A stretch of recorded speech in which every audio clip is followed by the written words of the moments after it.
Mega Noticias Los Mochis.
Muy buenas tardes, tengan todos ustedes amigos que nos acompañan en este su programa Haciendo Historia en tu Comunidad, que se transmite cada sábado después de la mesa de análisis y a las 12 horas aproximadamente, y se repite todos los miércoles también después del tema del día a las 2:30 de la tarde.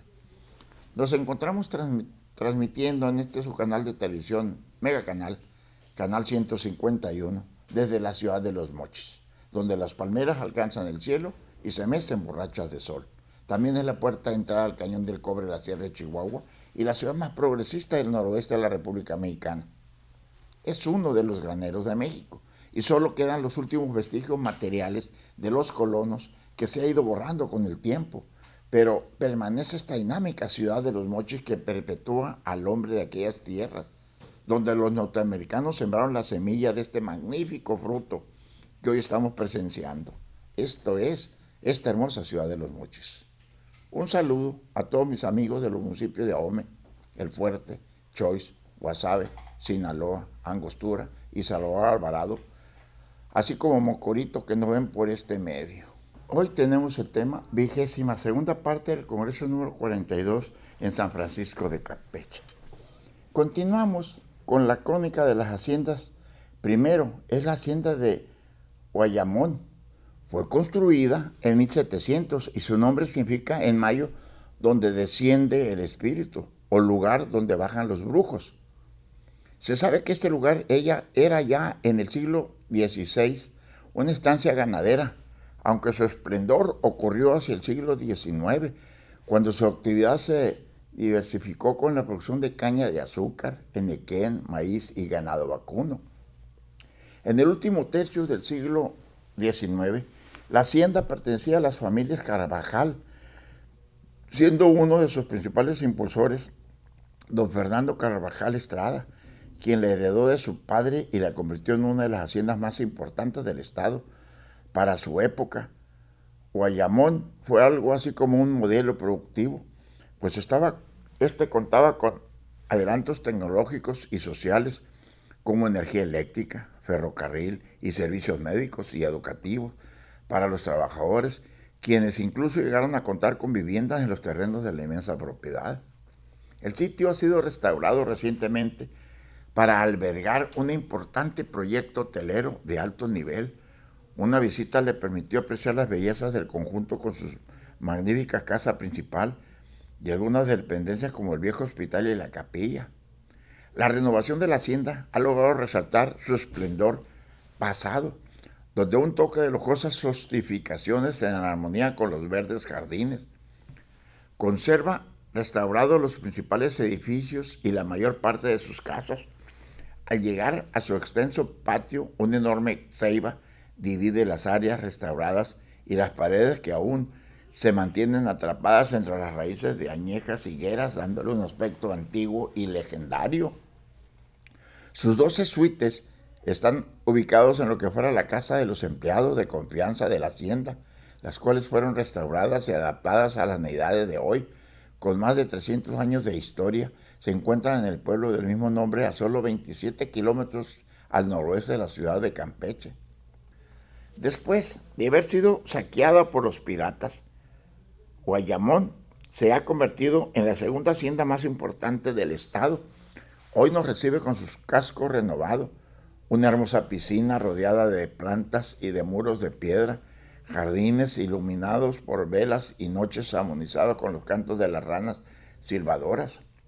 Fundada en su inicio como una hacienda ganadera, Santa Rosa de Lima se unió a las prácticas del cultivo de Nequén y después de varios cambios de dueño se le añadió una casa principal, la capilla, una casa de máquinas con calderas y motor de vapor, bodegas y pagadurías, hasta una casa para el capataz y un dispensario.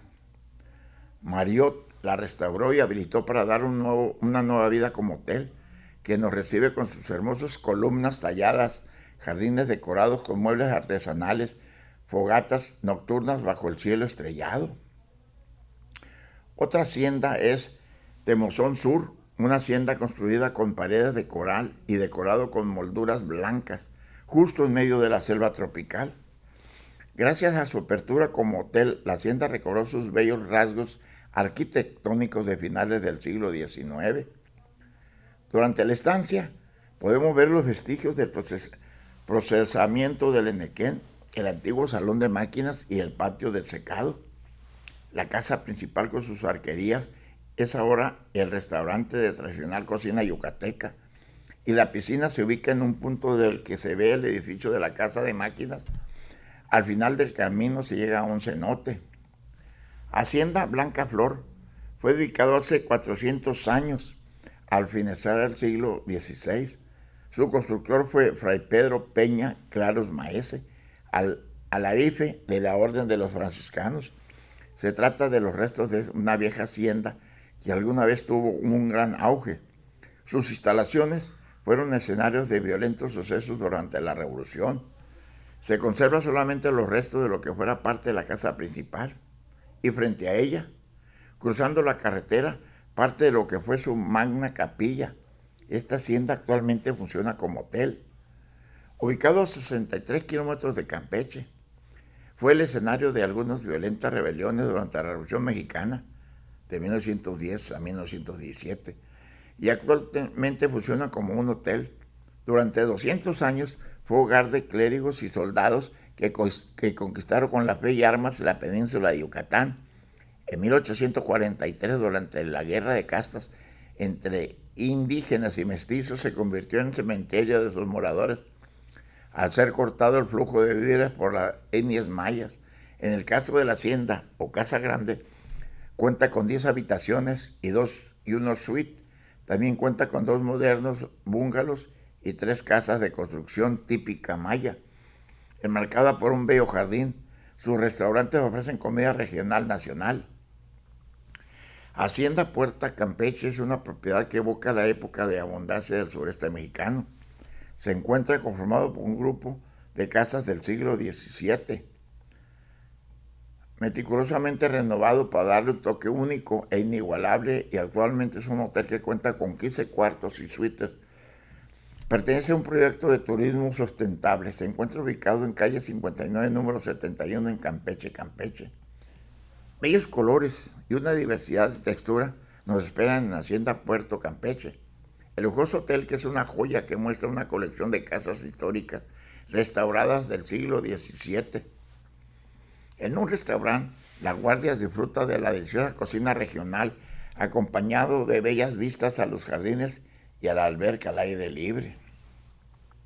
La construcción colonial del siglo XVII nos transporta a la vida del corazón histórico de Campeche, lugar nombrado Patrimonio Internacional por la UNESCO, y sus amplias habitaciones nos hacen sentir la esencia de la época del sureste mexicano. Hacienda Tancuché, ubicado en el municipio de Calquiní, su principal actividad a mediados del siglo XIX fue la explotación del palo de tinte.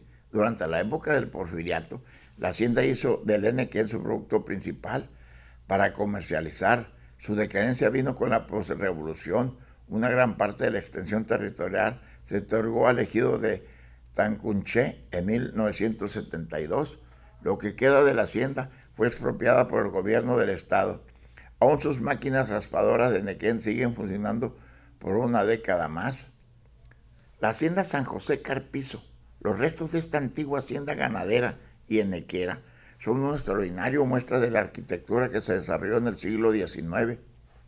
Para este tipo de lugares, el aspecto general de la edificación es de estilo neoclásico, con interesantes soluciones decorativas en la fachada, donde se empleaban los mosaicos importados de color azul, contrarrestando con juegos de grecas y roleos, mientras que los techumbres se cubrían con tejas marsellesas.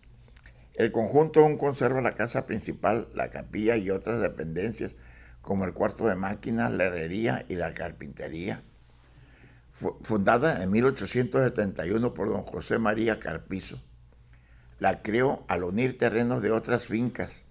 Sus actividades productivas eran la ganadería y la agricultura. Como la mayoría de las haciendas de la región, también procesó el palo de tinte y más tarde el enequén. Su decadencia se produjo por un éxodo masivo de sus trabajadores a partir de 1913, dándose a esto su extensión territorial. Se ve reducido debido a las reformas agrarias. Es en 1941 cuando la hacienda deja de pertenecer a la familia Carpizo. Se localiza en el municipio de Champotón. Los clásicos arcos donde fluía el agua de la hacienda San José ahora están decorados con racimos de flores cortados graciosamente que junto a los caminos de tierra nos dan la bienvenida. En cada rincón de la hacienda aparecen colores exquisitos que hacen que los días sean más brillantes y las noches más misteriosas, con el parpadeo de las velas.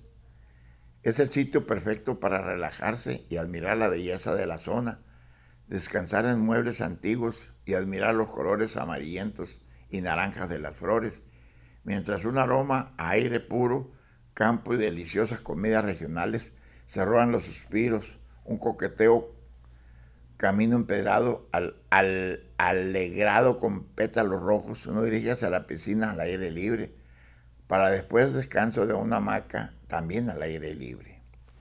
En su cabina de spa al aire libre, el clima cálido es un aliciente para el alma. La hacienda Dotzil, durante la segunda mitad del siglo XVIII, Dotzil se dedicaba a la cría de ganado mayor, siendo también más tarde una importante hacienda enequera. En 1939, de acuerdo a las políticas agrarias de la época, las tierras pasan a formar parte del ejido Dotzil, respetándose de acuerdo a las leyes. El casco de la hacienda se encuentra en el municipio de El Checán, a 61 kilómetros de la ciudad de Campeche. La hacienda San Antonio Yaché, ubicado en el poblado del mismo nombre, fue construida en el año de 1894 a base de piedra, madera, hierro y tierra. Cuenta con dos entradas, una principal y la otra de servicio, así como dos pozos sonorias que aún funcionan. Continuando por el camino empedrado se llega hasta a un costado de la casa grande, la cual conserva el frente unos arcos simples que forman parte de su fachada, y en un costado izquierdo aún se conserva un gran arco adornado con diferentes figuras, rematando al final con una cruz. Hacienda Santa Cruz, ubicado en el municipio de Calquiní. Se sabe que durante el siglo XVIII Santa Cruz fue una hacienda ganadera. Para la mitad del siglo XIX la adquirió don Sixto García, convirtiéndola en productora de nequén, cultivando también maíz y frijol, sin dejar de dedicarse al corte del palo de tinta. Fue en 1941 cuando fue vendida y 10 años más tarde cambió de propietario, hasta la actualidad, en que se encuentra parcialmente abandonada e improductiva.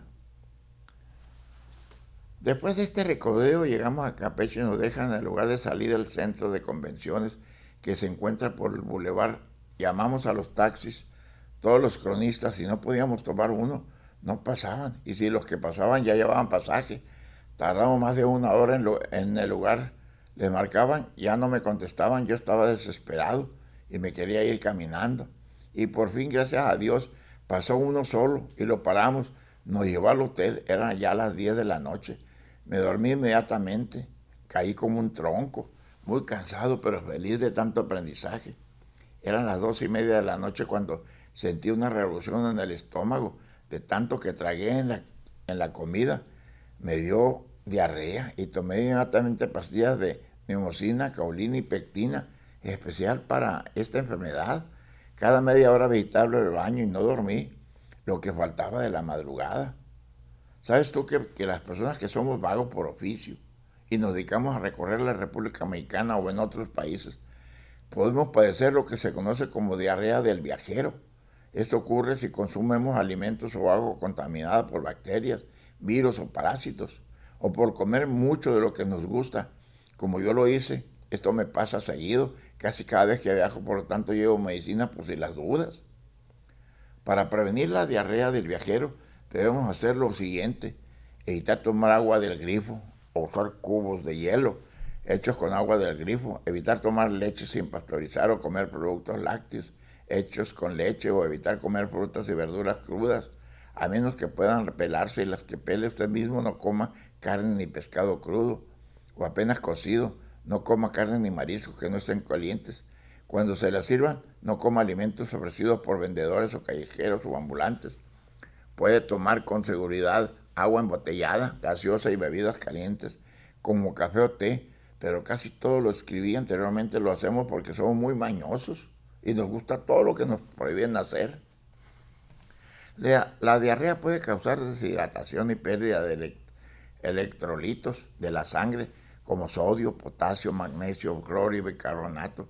Si se pierden grandes cantidades de líquido y electrolitos, se siente débil uno, y la tensión arterial puede disminuir lo suficiente para causar desmayos, anomalías del ritmo cardíaco, arritmia y otros trastornos graves. Este riesgo es más probable en los niños muy pequeños o en las personas de edad muy avanzada, debilitadas con diarrea muy severas. Pero ya es viernes 19 de julio, último día del Congreso Nacional de Cronistas de Ciudades Mexicanas. Amanecí ojeroso y muy débil. Le comenté a mi amigo de Vagancia, J. Benito Guerra Prado, lo que me pasó. Él dice: te sentí, me tomé otras pastillas que me tocaban a las 6 de la mañana.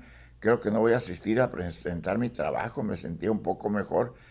Salí a la farmacia a comprar 3 sueros de coco. Nos sentamos en el restaurante para desayunar. Yo no pude hacerlo. Así me fui. Eran ya las 9 de la mañana cuando llegamos al centro de convenciones. Se tenía 3 mesas de trabajo. 2 eran de patrimonio intangible. Para los cronistas mexicanos existía por primera vez una lista de los participantes en los 3 lugares. La otra era la mesa de trabajo del tercer encuentro internacional de la crónica. Desgraciadamente solamente fueron 3 los cronistas internacionales: mi amigo y hermano Harman Matos Alejandro de Baracoa, Cuba; doctor Miguel Ángel Carr Ambrosio de San Martín, Jilotepec, Guatemala; y el doctor Adolfo Fabieres de España. Los demás eran puros cronistas de la NACIM, con el tema de la crónica como medio de defensa, difusión y preservación del patrimonio. Me sentí más o menos bien y me quedé para presentar mi trabajo. Hoy no escribí ninguna crónica de mis amigos cronistas. Me dediqué a comentar lo que vi de arquitectura, la historia de los lugares que visité de mi vagancia por medio de Campeche. Se terminó de participar en la mesa de trabajo y nos fuimos directos al hotel a descansar. Después nos fuimos a comer comida casera. Ya tenía ganas de comer como es en mi casa, una cazuela. Ya era la hora del paseo del tranvía de la ciudad. ¡Qué bueno! Desde las 4 de la tarde nos ofrecieron un recorrido a los atractivos turísticos de la ciudad de Campeche. Ya había salido el segundo viaje cuando nosotros llegamos. Se tenía que respetar el orden de llegada. Ya estaban mis amigas Sarita Isabel Martínez Rincón y mi maestra y amiga Rutila Mejía Gutiérrez, los 2 cronistas de Tuxtla Gutiérrez, Chiapas. Iniciamos el recorrido a un costado de nuestro hotel, en el parque principal. Comenzamos explorando exteriores. Alrededor de este punto se encontraba con la Plaza de Armas, Catedral, el Centro Cultural, el Palacio, inaugurado apenas el año pasado, con el objetivo de narrar la identidad de la ciudad. El Centro Cultural, Casa 6, gracias a su mobiliario ideal para quienes quieren tener una idea de cómo era vivir en Campeche en el siglo XIX, y un par de cuadras del parque La Mansión Carvajal, muestra de la arquitectura con influencia árabe que llegó a México en el siglo XVII y donde alguna vez habitó Fernando Carvajal Estrada, uno de los hacendados más ricos que hubo en la historia de la región. Camina por toda la calle 59, es peatonal. Cruzar la ciudad de puerta a puerta de la muralla saliendo de la cantina, empezaría por la puerta de tierra y terminaría en la puerta del mar.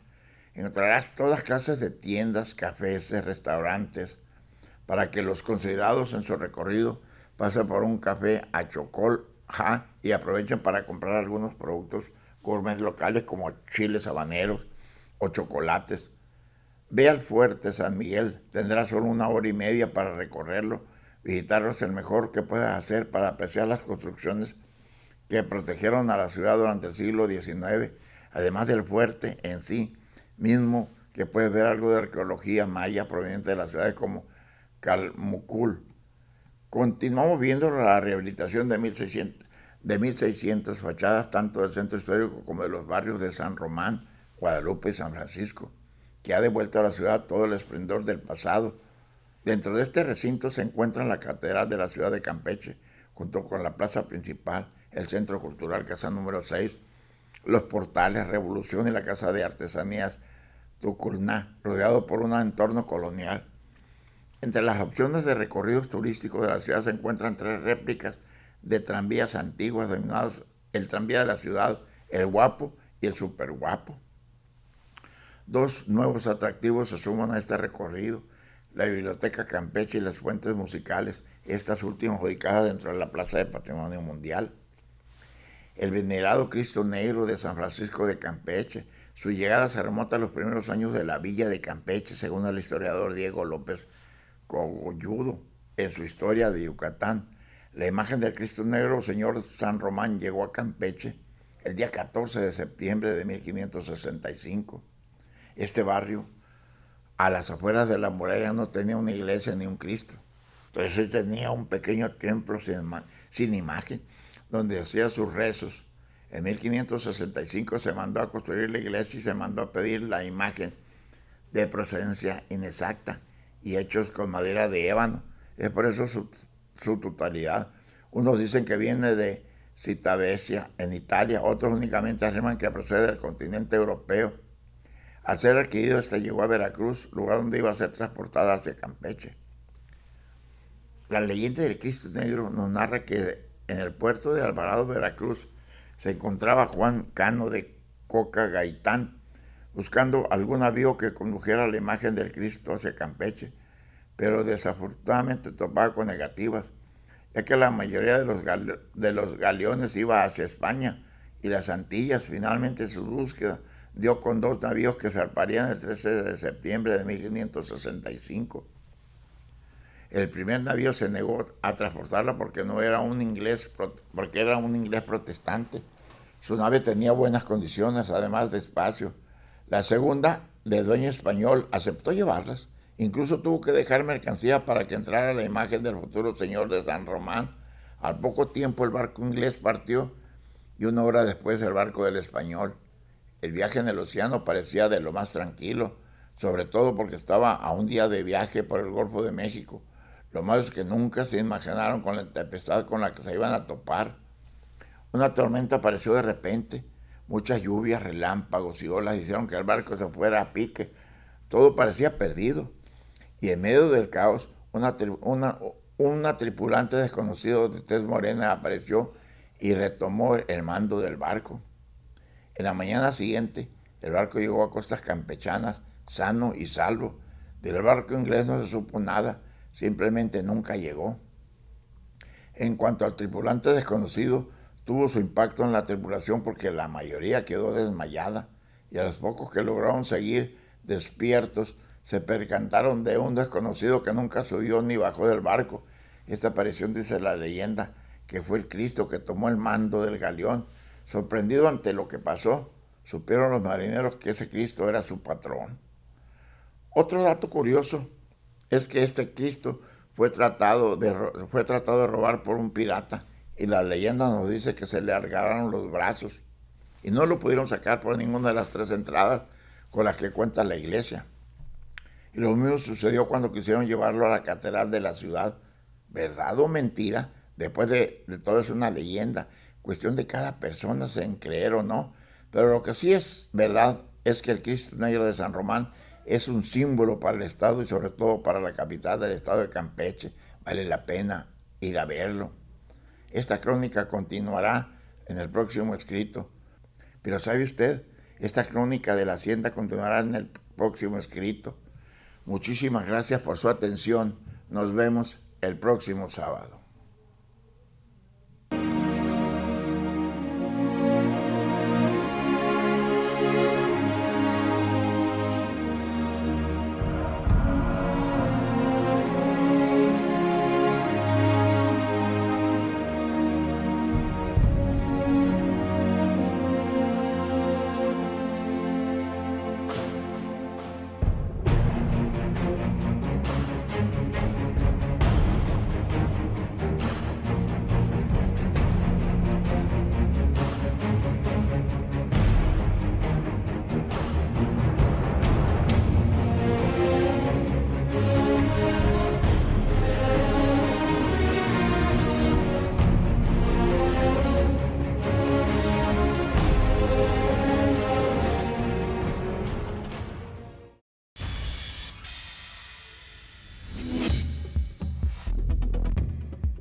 Mega Noticias Los Mochis.